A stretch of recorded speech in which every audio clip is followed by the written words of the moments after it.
Hello, everybody. It's Dave Neal, the Balinese bad boy, reporting from Indonesia. That's right, I'm still abroad, but I've got all your content today. First of 3 videos is Courtney Robertson eviscerating Nick Viall. Very interesting. And you know what I like about this little beef that's going on? It's got nothing to do with the actual show, and it's more just influencer podcast wars, which I'm all here for. So let's get right into it. I feel like I'm the middle child that's egging each other on. Timmy said this, Johnny said that. Mom, aren't you going to do anything about it? Don't you feel like as a child you're like a lawyer where you have to cite criminal cases from years past to the judge? You're like, but Mom, in June of 2019, you penalized Timmy for 2.5 weeks for having his iPad at church, according to rule. Okay, anyway, I digress. So here we have Courtney Robertson podcasting in the Game of Roses network here, off contract, saying nobody likes a know-it-all, and she goes on a nice little rant against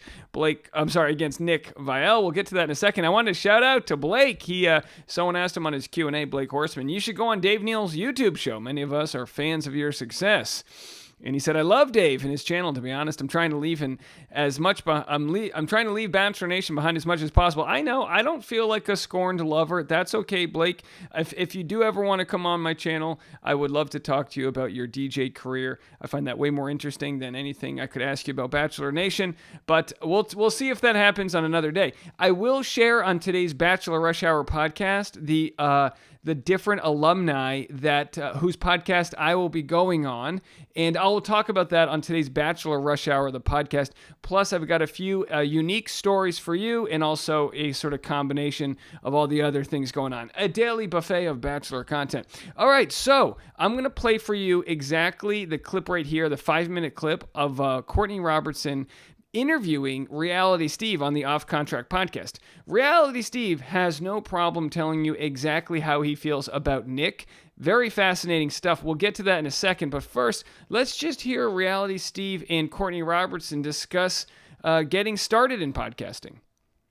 You know what? Back then, it was like not everybody had a podcast. It wasn't saturated like it is now. You really were one of the first people to do a podcast successfully. So I was like, I felt kind of shy texting you, like, what do I need to get? And you're like, this is the microphone I have. And I was like, that's not in the budget. It was a little pricey, not gonna lie. The day the tables have turned, this is not about me. I have done your podcast a few times. So are you nervous? The tables have turned. This is all to talk about you, my friend. Well, I know that we are going to talk about something, and I'm going to I can't remember if I told you this in private or not. Once I tell it on this podcast, maybe you'll remember that I told you this, or maybe I haven't told you it. But there is definitely going to be something that I've never shared before when it comes to you and your season. We'll definitely Can you save that for the tea party? So at the end of the episode. So what they get into, I don't exactly know, but they do share a ton of tea. It's been reported they talk about Chris Harrison wanting to date Courtney Robertson.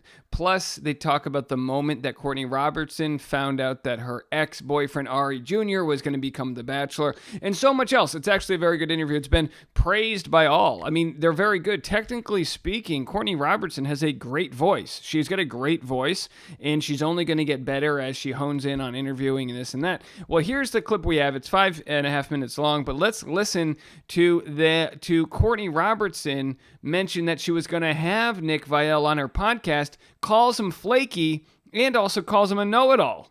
Do his podcast. Obviously, his podcast does make headlines when he has somebody on, so I'll read. He's like captain headline. I feel like he is like clickbait central. And here's something. I'm clickbait central. Here's something I'll spill about Nick. If Nick doesn't like a headline written about him by one of the entertainment sources, you can bet your ass he places a call to them and makes them change it.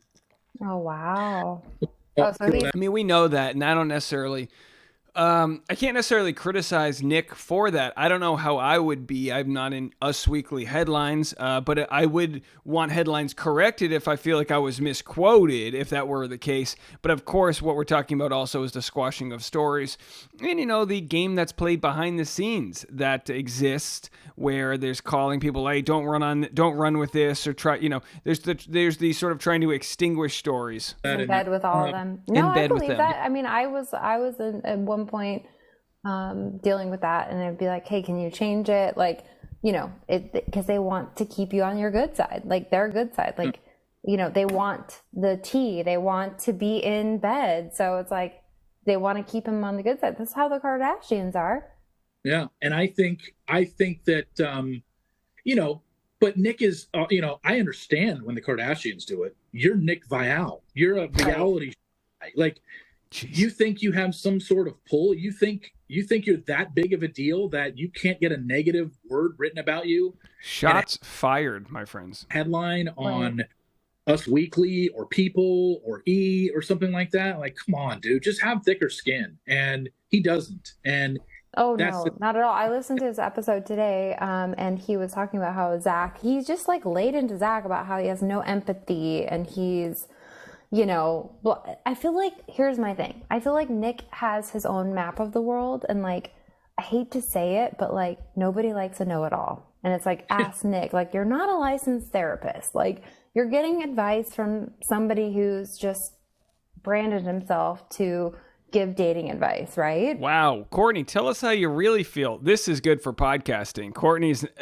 gloves are off, as they like to say. She says, nobody likes a know-it-all, calls Nick Viall a know-it-all. Look, and here's the deal.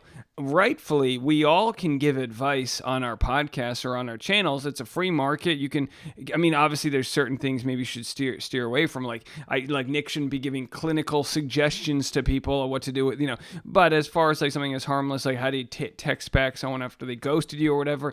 Look, he has every right to give the advice, but Courtney has the right to criticize him if she wants. It's a free market out there in the crazy world of podcasting.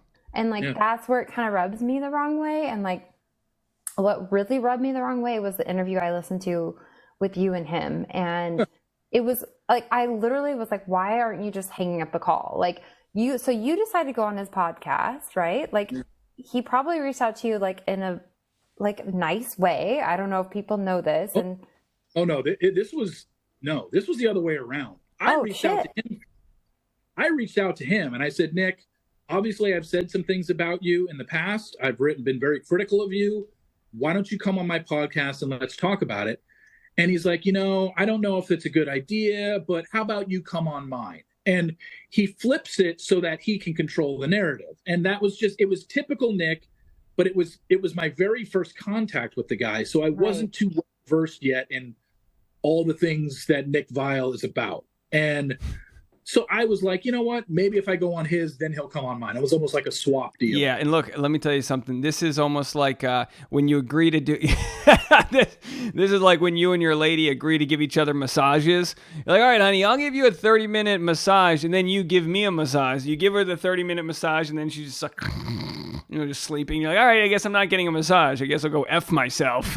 So, because obviously, Reality Steve going on Nick's podcast gives Nick all of the equity, bandwidth, traction, and revenue from the show. Whereas if Nick went on Reality Steve's, that's why a lot of times when you have someone on, you do a swap. It's mutually beneficial. Symbiotic, some might call it. I don't think we agreed to a swap deal. I thought maybe in the back of my mind, he would come on mine once I went on his. So I was like, okay, but let's set the record absolutely straight. I went to him first and said, I want you on mine. And he basically told me, no, but I'll go on, but you can come on mine. That's what he did to me. Yeah. And that's the type of person you're dealing with, because it has to be all about Nick. Yeah. He has to be the one that controls the narrative. So I decided to do it. And the funny thing was, when I recorded the interview with him, I didn't think it went as bad as it did when it aired. It wasn't until it aired that I realized, holy shit, he had an agenda. Fucked up.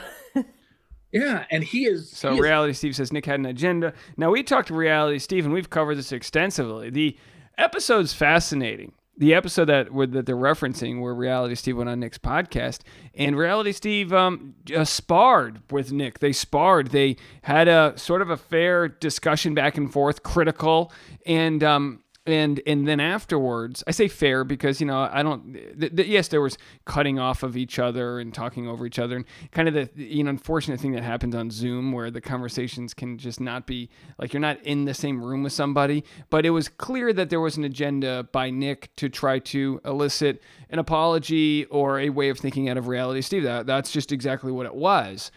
On the next episode, Nick, I don't think he apologized, but he did address how much hate he got. So essentially, after the episode aired, Nick gets all this hate, and then he goes, well, Reality Steve's got quite a passionate fan base. And it's like, if you think the criticism is just coming because the person that you interviewed and interrupted or whatever has a passionate fan base, you don't get to do any of the work to think of how you may have failed in the conversation. Although I do think in the follow-up episode, Nick did take some ownership over how he could have been a better interviewer. He did say he came at it from the wrong place. He did say he probably shouldn't have interviewed Reality Steve because he had so much emotion about it, having been, the target of being exposed in different ways by him. Absolutely trying to ask leading questions to get me to say certain things, and I wasn't picking up on it. Leading the witness. Hello. Yeah. I was, because when you're doing an interview, like even when I'm sitting here doing this, obviously I know you're not out for some sort of vendetta against me and you're trying to get me to admit something. Well, I felt that way as a listener. Like, I was like, oh my God, like he's like attacking him. Like, and I'm like, I view you as a friend, and I'm like, this is like cringy. This was like, just hang up the call. Which is interesting because Courtney, maybe in one way or another considered a villain. A lot of times alumni from the show would side with other alumni. So for her to be siding with Reality Steve in this moment is very interesting. And now that she's in the podcast world, it's almost like as a member of the Game of Roses community, she's on the sort of fan side of things versus production. Very fascinating. I didn't even understand it at the time it was happening. Like I said, I thought the interview was fine. I knew that there was some butting heads or whatever. I knew there were some things that I said to him that I wish I would have expanded upon, but it wasn't until it aired and everybody that listened not only was emailing me, but was contacting him and writing in his comment section and leaving star reviews did I realize, oh, wow, they really are seeing what Nick did in this interview. And then yet, even after all that happened and he got so much negative flack for that interview, even on his next podcast, he blamed it all on my fans being, wow, the Reality Steve fans really came after me because they're such fans of Steve. Like, he still couldn't see and he still couldn't admit how he treated the interview and how poorly he came across. It was just, oh, his fans are just blindly following whatever Steve says and that's why they're attacking me. It's like, no, dude, they're attacking you because you conducted a horrible fucking interview. That's why. Wow. Yes, I was shocked that you didn't just like hang up, like, okay, this isn't working. All right, so of course you can go catch this full conversation on Game of Roses podcast. It's called Off Contract with Courtney Robertson. I have to tell you, when you do these types of interviews, I'm going to talk about this more on today's Bachelor Rush Hour podcast, but I was on a show called I think it's called Ireland AM. It's like the Today Show for Dublin, I guess. I don't know. I was on it last year, and they asked me some questions and didn't respect my answer in certain ways, and they got eviscerated in the comment section for it. So generally speaking, let people's true colors come out. Conduct yourself in a way where you think you have whatever integrity you think you might have, and the audience will decide. That's the market we live in. All right, folks, more content coming your way. Link in the comment section if you want to check out Bachelor Rush Hour, my daily afternoon podcast. I'll have some never before heard content over there for you. Link in the comment section. And also on my Patreon, I've got, oh, sorry, I should have shared this earlier. Sorry for the last second. I've got a video on my Patreon. I just uploaded my room tour of hotel number 2. My lovely wife makes an appearance right here. Check it out. Do a nice tour on. It's going to be nice. Oh, show us everyone what you're wearing. Everybody, ladies and gentlemen, my wife. Okay, so we did a room tour and we shared everything that was this morning. We're in Indonesia. Go check that out. All right, more content coming your way. We'll talk to you in a second.